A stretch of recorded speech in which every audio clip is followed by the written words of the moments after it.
नमस्कार, मैं निधि शर्मा स्वागत करती हूँ आप सभी का मेरे YouTube चैनल इकोनॉमिक्स निधि में। दोस्तों, आप में से बहुत सारे लोग ऐसे होंगे जिन्होंने नेट और जेआरएफ कई बार देने की कोशिश की होगी, या कुछ स्टूडेंट्स ऐसे भी हैं जो आने वाले टाइम में इसको क्रैक करने की सोच रहे हैं। देखिए, मैं आपको बता दूं, जो लोग आगे क्रैक करने के लिए सोच रहे हैं कि इसके लिए 2 पेपर लगते हैं। फर्स्ट पेपर जो होता है वो आपका general teaching and research aptitude का होता है, और बेसिकली मेन फोकस जो पेपर होता है वो यही पेपर होता है। ठीक है, इसी पेपर में मार्क्स कम आते हैं, इसमें निकल नहीं पाते हैं लोग। तो मैं आपको ये बता दूं कि जो सेकेंड पेपर होता है वो आपके आपके सब्जेक्ट का होता है। आपको अपने सब्जेक्ट पे कमांड है, उसके कंसेप्ट क्लियर है, तो नेट जेआरएफ आप निकालने की सोच सकते हैं, आप अपना माइंडसेट बना सकते हैं। बट यदि आपका पेपर फर्स्ट पे कमांड नहीं है, पेपर फर्स्ट पे आपने थोड़ी सी भी मेहनत नहीं करी है, तो ये पेपर निकालना आपके लिए बहुत मुश्किल हो जाता है, और सालों साल देने के बाद में भी नेट और जेआरएफ क्रैक नहीं हो पाता है। तो आज का जो वीडियो है ये मैं उन सभी स्टूडेंट्स और सभी मेरे साथियों के लिए लेकर आई हूँ जिन लोगों ने एक माइंडसेट बना रखा है कि we have to crack the NET और जेआरएफ। तो मैं आपको कुछ ऐसी स्ट्रेटेजीज बताने वाली हूँ पेपर 1 के लिए, जिसको फॉलो करते हुए यदि आप फॉलो करेंगे अच्छे से तो आप इस पेपर को क्रैक कर लेंगे, डेफिनेटली क्रैक करेंगे। सो बिना टाइम वेस्ट किए चलिए हम लोग उस स्ट्रेटेजी को देखते हैं। Let's go.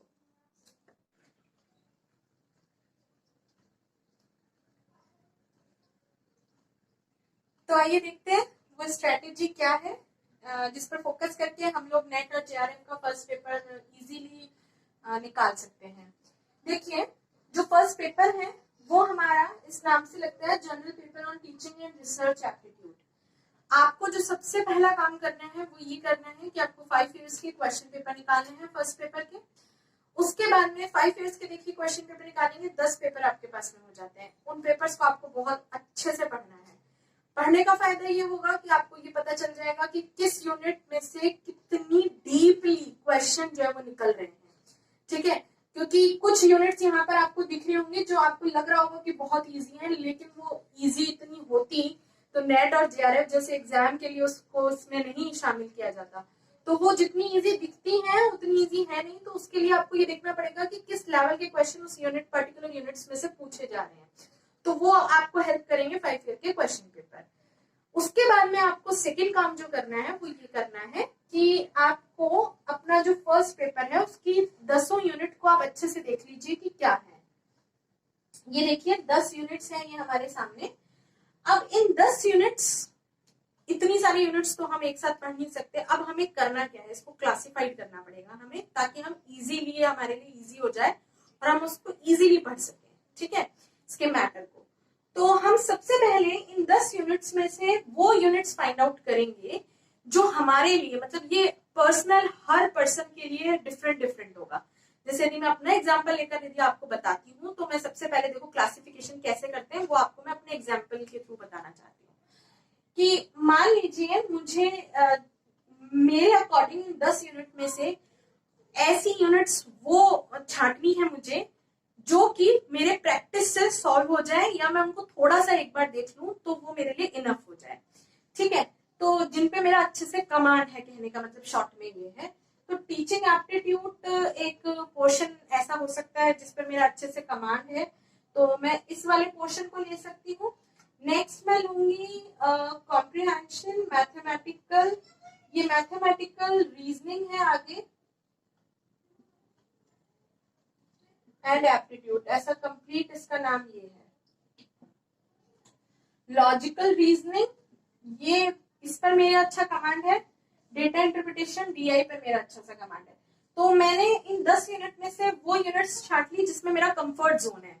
तो मैं सबसे पहले तो यहाँ पर इसको सेपरेट कर लेती हूँ कि प्रैक्टिस के लिए मेरे पास में कौन कौन सी यूनिट हो गई। देखिए, अब मैं इसको सेपरेट कर रही हूँ। एक टीचिंग एप्टीट्यूड हो गई मेरे पास में, एक कॉम्प्रिहेंशन हो गई मेरे पास, एक मैथमेटिकल रीजनिंग हो गई, एक लॉजिकल रीजनिंग, और एक मेरे पास में डीआई। देखिए, ये बहुत इंपॉर्टेंट है डीआई। इसका एक क्वेश्चन आता ही आता है, और एक क्वेश्चन में हमारे पास में सब क्वेश्चन जो पार्ट रहता है, क्योंकि इसमें पाई चार्ट, बार डायग्राम, हिस्टोग्राम से रिलेटेड कुछ क्वेश्चन आते हैं, टेबल दिए जाते हैं, उससे रिलेटेड क्वेश्चन पूछे जाते हैं। तो ऑफ कोर्स वो एक क्वेश्चन होता है जिसके सब क्वेश्चंस 5 होते हैं। तो 5 तो मैंने आपको बताया है कि इस तरह के क्वेश्चन होंगे, तो ये तो आता ही आता है, तो इस पर तो आपको कॉन्सेंट्रेट करना ही करना है। तो ये हमारे पास में कितने हो गए, ये हमारी 5 यूनिट्स हो गई है। ठीक है, तो ये मेरे प्रैक्टिस की है। नेक्स्ट आती है हमारे पास में न्यू, जो मेरे लिए बिल्कुल न्यू है, जिनको मैंने अभी तक कभी पढ़ा नहीं है, टच नहीं किया है, या मैंने पढ़ा भी है तो जब मैंने क्वेश्चन पेपर देखे तो मुझे लगता है कि कंपैरेटिवली इन यूनिट्स के उन यूनिट्स में से टिपिकल क्वेश्चन पूछे गए और मुझे उनको पढ़ना पड़ेगा, उनको रिवाइज करना पड़ेगा, अच्छे से उनको डीपली पढ़ना पड़ेगा। ठीक है, तो वो यूनिट्स कौन कौन सी, जो रिमेनिंग जितनी भी मेरे पास में रह गई, जैसे रिसर्च एप्टीट्यूड मेरे पास रह गई है, कम्युनिकेशन मेरे पास में रह गई है ना, और आईसीटी मेरे पास रह गया है, एक एनवायरमेंटल मेरे पास में रह गया है, और एक हायर एजुकेशन। तो ये भी मेरे पास में 5 यूनिट्स निकल कर आई मेरे, जो बिल्कुल न्यू थी मेरे लिए। तो अब हमें क्या करना है, अब मेन चीज आ रही है। देखिए, ये न्यू जितना भी मटेरियल है, या मैं ये कहूं कि जनरल पेपर हमारा लग रहा है, उसके लिए अब हमें लेनी पड़ेगी एक गाइड। गाइड आप कोई सी भी रेफर कर सकते हो, जैसे मदान एंड वदान है, प्रतियोगिता साहित्य, कोई भी, मैं किसी को प्रमोट नहीं करूंगी, स्पेशली सब में मैटर है, सबकी लैंग्वेज अलग अलग है, तरीका अलग अलग है, बाकी सब में उतना ही मैटर है। आपको अब करना क्या है, रिसर्च एप्टीट्यूड। देखिए, ये जो 5 यूनिट्स है, इसमें से ये दो जो यूनिट है, ये हमारे लिए बिल्कुल नई यूनिट होती है।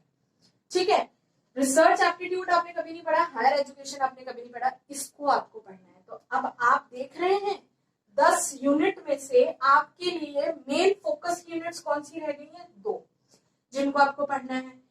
फिर इसमें से अब जस्ट बिकॉज की नई तो मेरे पास में ये 3 भी है, इनके बारे में भी मुझे कुछ नहीं पता, तो पढ़ना तो मुझे ये भी पड़ेगा। लेकिन जब मैंने 10 क्वेश्चन, जो 5 ईयर के जो क्वेश्चन पेपर हैं, वो जब मैंने किए, तो मुझे पता चला कि इनसे रिलेटेड क्वेश्चन मुझे कितना पढ़ना है, कौन कौन से टॉपिक्स पर फोकस करना है, प्लस जितने भी रीसेंट टॉपिक है, जो भी अपडेशन है, उनसे रिलेटेड क्वेश्चंस पूछे जा रहे हैं। हायर एजुकेशन में भी ध्यान रखिएगा, सारी अपडेट्स पूछी जाती हैं, कौन से इंस्टीट्यूट्स कौन से नंबर पे है, उनकी मार्किंग, उनकी रैंकिंग पूछी जाती है, कुछ कमिटीज बनी होती है, कुछ गवर्नमेंट पॉलिसीज हायर एजुकेशन से रिलेटेड रिकमेंडेशंस होती है कमिटीज की, उससे रिलेटेड क्वेश्चन यहाँ पे पूछे जाते हैं। यानी कि कहने का मतलब ये है कि यदि आप नेट और जेआरएफ दे रहे हैं, तो ऑब्वियसली आप लेक्चरशिप की तरफ जा रहे हैं, तो आपको अपडेट तो वैसे भी रहना पड़ेगा। तो इसमें आपको अपडेशन वाला काम है, यहाँ से जो क्वेश्चन पूछे जाते हैं वो बिल्कुल करंट क्वेश्चन पूछे जाते हैं। तो जब आप ये 2 यूनिट्स भी पढ़ेंगे, तो भी आपका फोकस उन्हीं पॉइंट्स पर बेसिकली रहना चाहिए। ठीक है, बाकी जो जनरल इनकी नॉलेज है, वो आपको गाइड में इनफ है, जितना भी है पोर्शन, हर किसी गाइड में कोई भी आपको अवेलेबल हो जाएगी। तो ये पोर्शन हमारा इस तरह से कंप्लीट होगा। अब आते हैं हमारे पास में इस प्रैक्टिस वाले पर।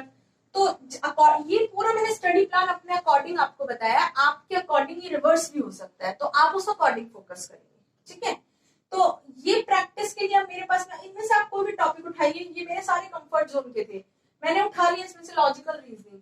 रोज उठाकर किसी भी टॉपिक को उठाइए, उसके कुछ क्वेश्चंस जो है वो कर डालिए, और फिर उसके बाद में जो आपने 5 ईयर क्वेश्चन पेपर निकाले हैं, आप उनको जो है वो सॉल्व करते जाइए। ठीक है, तो ओवरऑल जब आप इस तरीके से इसको पढ़ेंगे, इसको क्लासिफाई कर देंगे, इसको डिवाइड करके आप इस तरीके से पढ़ेंगे, फोकस वाले टॉपिक्स को ही आपको पढ़ना है, जो की पॉइंट्स है, जो की टॉपिक्स है, उन्हीं को उठाइए, उन्हीं को पढ़िए। पेपर सॉल्व करने से आपको जो फायदा मिलेगा वो ये मिलेगा कि इनमें से आपका पढ़ने का जो मैटर, जो बहुत सारा है, जो बहुत लेंथी है, वो एकदम उसकी छटनी हो जाएगी और वो थोड़ा कम रह जाएगा। प्लस मैंने आपको बोला, इनसे रिलेटेड को भी लॉन्चिंग हुई है, कुछ रॉकेट्स लॉन्चिंग, जो भी अपडेशन है इनसे रिलेटेड, आप उन पर फोकस करिए। ठीक है, तो ये आपको इस तरह से अपना एक स्टडी प्लान तैयार करना पड़ेगा। ये मैंने आपको एक एग्जाम्पल दिया है, आप इसी तरीके से अपना बनाइए, और जब इस तरह का स्टडी प्लान बनाकर आप आगे फोकस करेंगे पेपर 1 पर, क्योंकि आप इसे कम मत समझिए। ठीक है, मेन जो मेरिट आपकी बनती है, और जो जेआरएफ और नेट निकालने के लिए जो बेसिकली यहाँ से मेरिट बनती है, वो सारा खेल इसी पेपर का होता है, यही बिगाड़ता है हमारा। तो आपको फोकस इस पेपर 1 पे करना पड़ेगा, थोड़ा सा एफर्ट्स डालेंगे तो ये पेपर आराम से निकलेगा। ठीक है, तो best of luck all of you. I hope कि आपको जो है वो, जब आप ये स्टडी प्लान प्लान फॉलो करेंगे तो आपको रिजल्ट्स पॉजिटिव डेफिनेटली मिलेंगे, ये मेरा मानना है। तो आज की वीडियो के लिए बस इतना ही था, जो आई होप ये आपके सब काम का होगा, आपको बहुत मदद मिलेगी इससे। नेक्स्ट वीडियोस जो मैं बनाऊंगी वो नेट और जीआरएफ से रिलेटेड ही बनाऊंगी। पेपर सेकेंड इकोनॉमिक्स पर बनेंगे। कोशिश करूंगी कि पेपर 1 के भी जो है टॉपिक्स, जो मेन टॉपिक्स है, अपडेशन जितने भी है, रीसेंट टॉपिक्स हैं, उनका मटेरियल मैं आपको अपनी चैनल पे जो है वो प्रोवाइड करा दूं। तो बेस्ट ऑफ लक, बस तैयारी में लग जाइए। Thank you very much.